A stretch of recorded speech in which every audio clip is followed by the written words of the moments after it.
Saya akan memperkenalkan diri saya. Nama saya adalah Gilbert Masih Anak Nyawai dan kelas IM 1102B. Hai madam, nama saya Ernesta Kesilain. Hai, saya Shannon Eva Severinus. Hai, saya Irenius Ujo. Hello, nama saya Michelina Anna Brown. Okay, untuk topik kali ini saya akan bagi tahu tentang pengenalan untuk biodata kedua tokoh yang memerintah kerajaan Bani Umayyah ini, iaitu kita ada dua tokoh, Muawiyah bin Abu Sufyan dan Ali bin Abi Talib. So, untuk Muawiyah, dia merupakan penumbuhan kerajaan Bani Umayyah, dan selain itu dia adalah seorang penentang kepada pemerintahan Khulafa Ar-Rashidi yang merupakan seorang Sadina yang terakhir memerintah pada zaman tersebut, iaitu Sadina Ali bin Abi Talib. Dan suatu ketika dulu beliau pernah menawan sebuah kota Mesir dan telah dilantik oleh gubernur di Syria dan Mesir, sehingga terjadinya suatu peristiwa pembunuhan Ali RTA pada tahun 611 Masihi, dan beliau telah memerintah dari tahun 661 Masihi sehingga tahun 680 Masihi, dan beliau juga dikenali sebagai Muawiyah yang pertama. Dan untuk Ali bin Abi Talib dia ialah merupakan sepupu dan menantu Nabi Muhammad SAW selepas mengawini puteri Rasulullah, iaitu Fatimah Az-Zahra.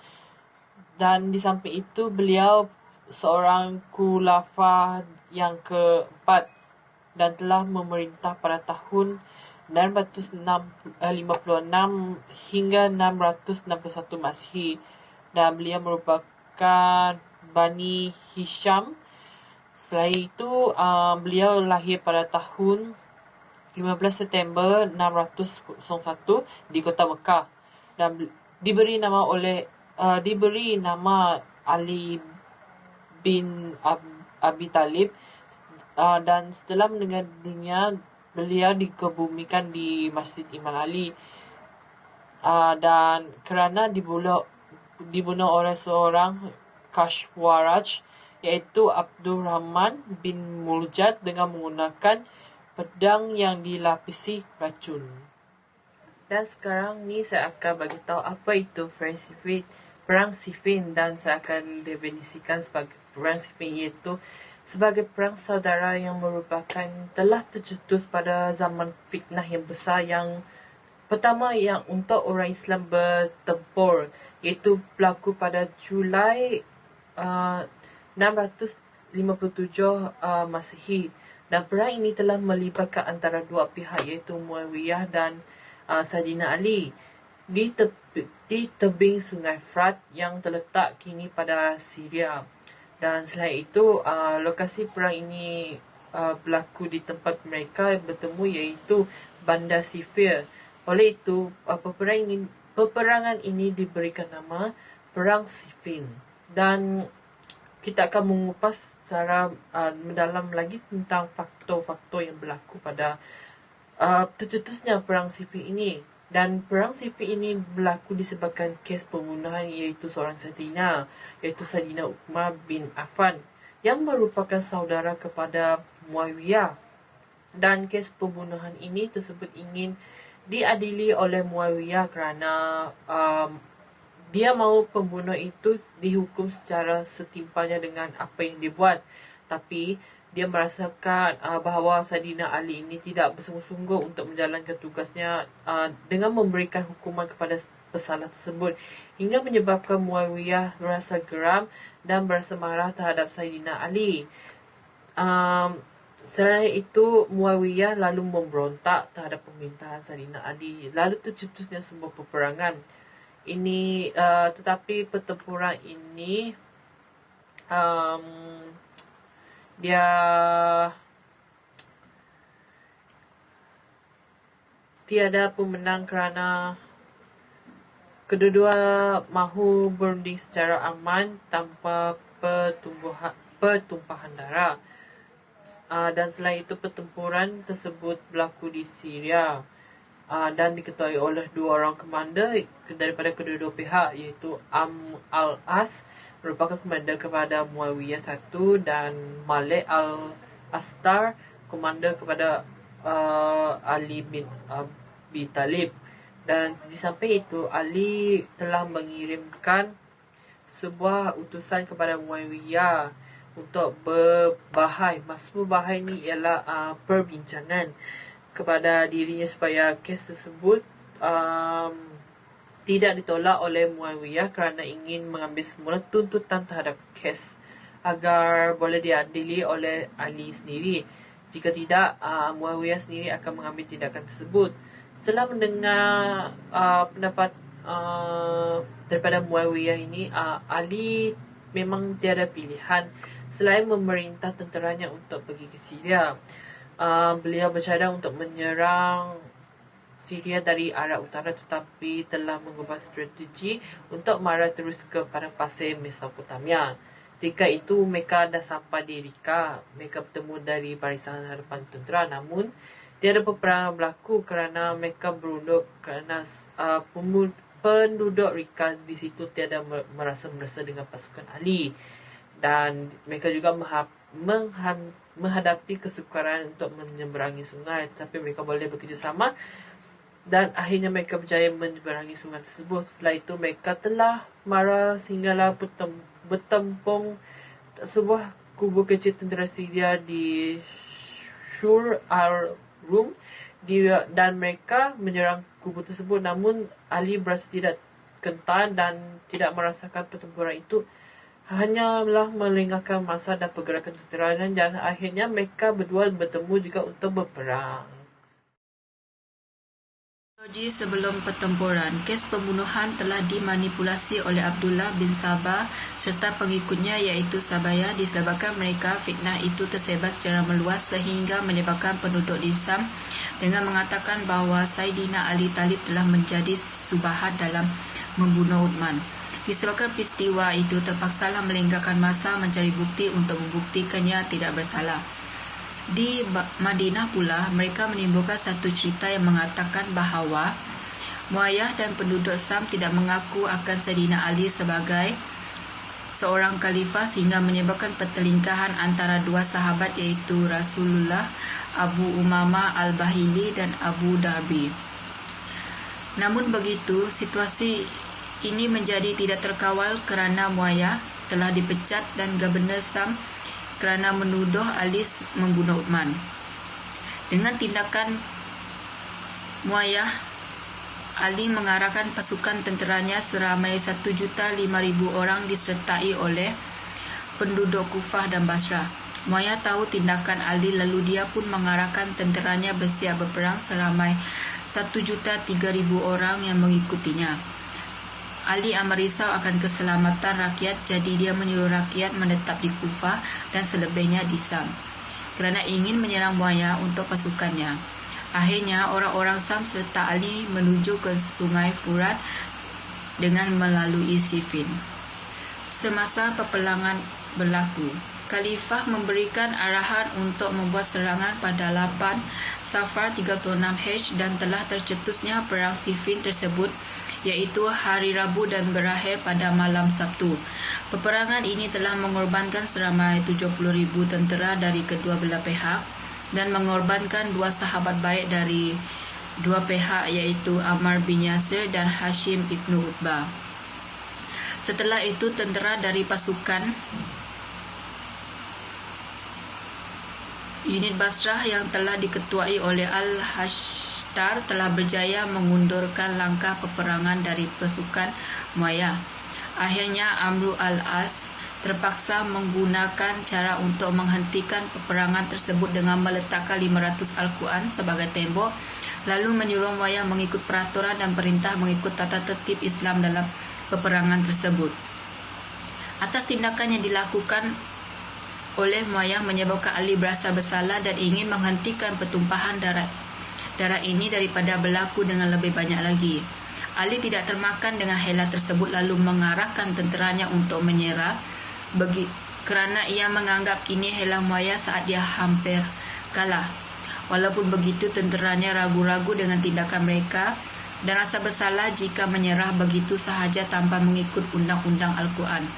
Akhirnya Ali menamatkan peperangan ini dengan menerima rundingan dari Muayyah. Proses perundingan yang diadakan. Proses ini telah dijalankan oleh kedua-dua pihak iaitu Abu Musa al-Asy'ari untuk menjadi wakil Ali dan Ammar al-As mewakili Muayyah.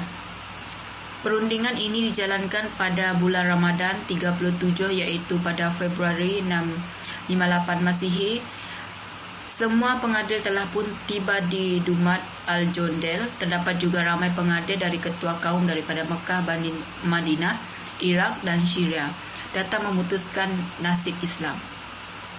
Abu Musa ditemani Abdullah bin Abbas yang menasihatinya supaya berwaspada dan tidak termakan dengan hela Ammar. Walaupun begitu, Ammar tahu akan kelemahan Abu Musa dengan melayannya dengan penuh hormat untuk mempengaruhinya supaya mengaku atas pembunuhan Uthman.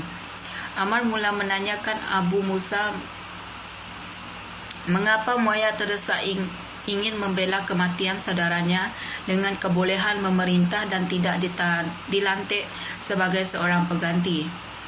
Abu Musa mengatakan bahawa pengganti tidak boleh diberikan begitu sahaja tetapi akan ditetapkan demi mengelakkan peperangan berlaku. Abu Musa mengatakan kepada orang awam bahawa mereka bersetuju menyelesaikan masalah ini dengan membiarkan orang mukmin melantik khalifah secara adil. Tiba masanya Ammar membuat pengumuman dia telah memberi pengiktirafan Muayyah untuk menuntut bela atas kematian Uthman terhadap Ali. Seterusnya adalah topik 4.0, kesan rundingan Muawiyah dan Saidina Ali. Jika diteliti daripada keputusan rundingan tersebut telah memberi keuntungan kepada Muawiyah dan Ali tidak bersetuju untuk menandatangani perjanjian perdamaian tersebut, akibatnya mereka tidak memberi pengiktirafan kepada Ali sebagai seorang khalifah tetapi memberikan status dan pangkat yang sama dengan Muawiyah sebagai seorang pejuang perang yang berani. Disebabkan hal tersebut, semua pengikut Ali telah berpecah menjadi kumpulan yang kecil dan telah mendirikan kemah di perkampungan Harura. Tetapi mereka agak tidak berpuas hati dengan hasil rundingan tersebut dan pada persepsi mereka, cara tersebut mengikut prinsip Islam dan beranggapan seperti dunia Islam ini bukannya hak hadis. Sebagai seorang beragama Islam, kerana tujuan mereka adalah untuk menyatukan ummah dulu adalah untuk membina semula sebuah kerajaan Islam yang lebih maju dengan cara yang betul, mentadbir negara dengan prinsip Islam yang betul. Dengan perundingan yang tidak kesepakatan, Muawiyah tetap memerintah Syria dan Mesir manakala Ali memerintah negara yang selebihnya akan tetapi mereka berdua bermusuhan sehinggalah Ali dibunuh oleh golongan Quraisy dan dunia Islam pada masa itu telah ditadbir oleh Muawiyah sebagai seorang khalifah. Seterusnya ialah kesan peperangan terhadap negara. Kesan yang pertama adalah kesan sosial. Apabila berlakunya peperangan antara negara, ia amatlah merugikan negara kita berdasarkan kesan sosial yang kita dapat tahu ialah banyak kematian akan berlaku. Termasuklah nyawa-nyawa orang yang tidak bersalah juga turut terkorban. Malahan ada juga yang akan mengalami kecacatan anggota badan. Di samping itu, peperangan boleh merosakkan harta benda yang awam menyebabkan mereka sukar untuk mendapati perkhidmatan yang bagus daripada fasiliti yang diberikan. Contohnya, kerosakan jalan raya menyukarkan kenderaan mereka untuk bergerak apabila ingin ke destinasi yang ditujui. Rakyat juga boleh mendapatkan wabak penyakit kerana kemusnahan hospital tiada ubat untuk dijadikan penawar merawat penyakit tersebut. Berlakunya peningkatan jenayah dalam peperangan kerana sifat tidak berperi kemanusiaan daripada tentera yang kejam. Seterusnya adalah kesan ekonomi. Kewangan negara akan berkurang kerana banyak menggunakan perbelanjaan dalam perbuatan senjata dan juga bekalan perubatan. Mengorbankan banyak ahli ekonomi negara jika peperangan berlaku menyebabkan negara menjadi rugi kerana mereka sangat penting dalam pembangunan ekonomi negara. Peperangan ini juga menyebabkan nilai mata wang negara jatuh. Industri pelancongan dan akan merosot kerana tiada orang yang berani untuk melawat dan mengunjung ke negara kita. Menimbulkan pengangguran kerana banyak orang kehilangan kerja disebabkan syarikat mereka tidak mampu untuk beroperasi kerana peperangan. Seterusnya adalah kesan politik. Kesan politik adalah kestabilan politik boleh terancam dan negara juga boleh jatuh mundur jika kalah dalam peperangan. Berlakunya permusuhan di antara negara, tidak lagi kerjasama dalam pembangunan negara dengan negara itu. Seterusnya, nilai dan pengajaran yang boleh diperoleh daripada peperangan tersebut. Nilai yang pertama yaitu nilai kejujuran. Pemimpin haruslah mempunyai sikap kejujuran dalam mentadbir negara. Sebagai contoh, Muawiyah tidak seharusnya menggunakan tipu muslihat dengan meletakkan 500 buah Quran di ujung tombak agar menyebabkan Ali untuk berhenti bertempur. Nilai yang kedua, bertanggung jawab. Pemimpin haruslah mempunyai sifat keadilan dalam mentadbir negara. Contohnya, Ali perlu menyesat kes pembunuhan Uthman dengan bersungguh-sungguh. Nilai yang seterusnya yaitu nilai ketaatan. Rakyat haruslah taat kepada pemimpin, seperti pengikut Muawiyah, tetap taat setia kepada Muawiyah walaupun diturunkan pangkat. Seterusnya yaitu nilai prihatin.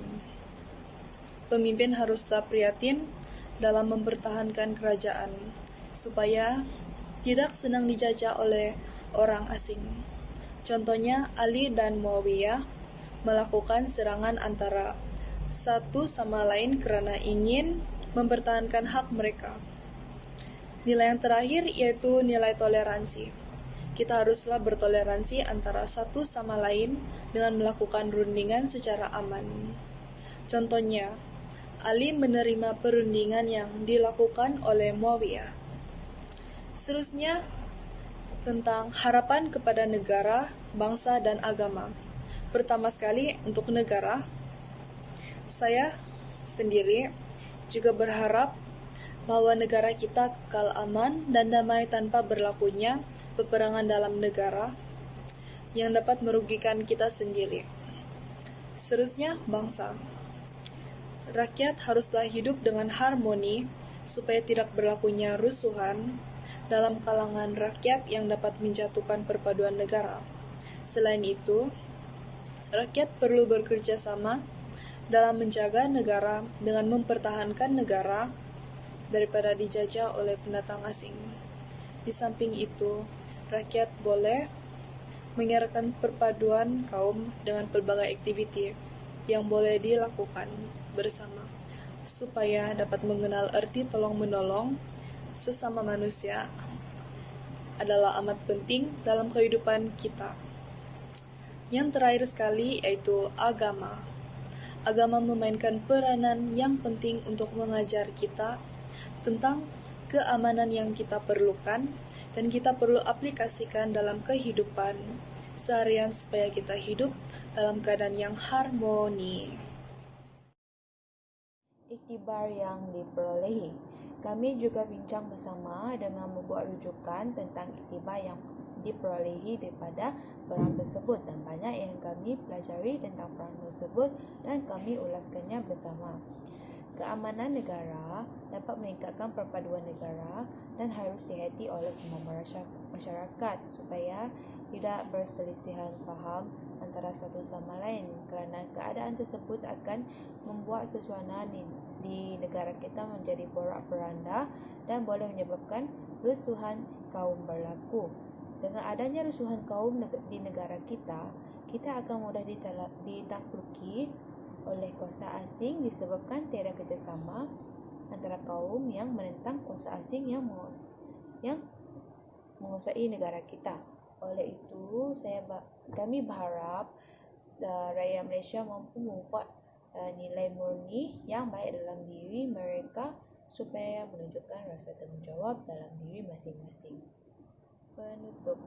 Jadi kesimpulan dari apa yang kami dapat simpulkan pada semua maklumat yang kami perolehi, kami merasakan keadilan patut dijalankan supaya dapat membela orang yang tidak bersalah. Selain itu, keamanan dan keharmonian negara amat penting dalam hidup supaya semua masyarakat hidup dengan gembira. Bukan itu saja, keamanan dan keharmonian negara merupakan asas pembangunan negara ke arah yang lebih maju supaya negara kita tidak lapuk ketinggalan zaman. Jadi semua orang haruslah bekerjasama membangunkan negara kerana negara kita adalah tanggungjawab bersama.